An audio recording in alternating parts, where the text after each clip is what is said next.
বাড়িতে আজকে পাঙাশ মাছ নিয়ে আসা হয়েছে আর মাছের ডিমগুলো দেখে আমি তো পুরো অবাক, কারণ এত বড় বড় মাছের ডিম আমি এই প্রথম পাঙাশ মাছ, রিঠে মাছ এই মাছগুলোতে নোংরা বেশি থাকে, তো সেই কারণে মাছগুলো ভালো করে ধুয়ে নিয়েছে মা।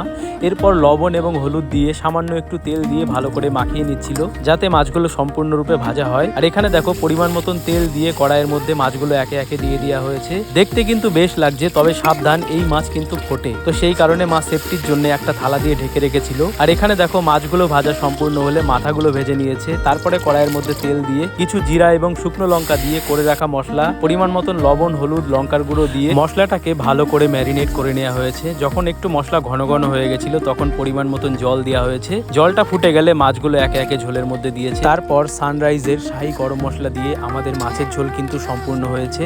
আর দেখতে কিরকম লাগছে তোমরা কমেন্টের মাধ্যমে জানিও। আমার তো বেশ লাগছে, তবে পাঙাশ মাছ সবাই খায় না আমাদের বাড়িতে, আমি এবং বাবা খাই শুধু। স্নান সম্পূর্ণ করে আমি আমার খাবারটা নিয়েছিলাম। মা দেখলাম একটু বাটা বেটেছে, আমার মাছের ঝোল থেকেও বাটা দিয়ে বেশি ভালো লাগে। আর ভিডিওটা যদি তোমাদের ভালো লেগে থাকে একটা লাইক করো, চ্যানেলে নতুন হলে চ্যানেলটিকে অবশ্যই সাবস্ক্রাইব করো। দেখা হচ্ছে পরের ভিডিও।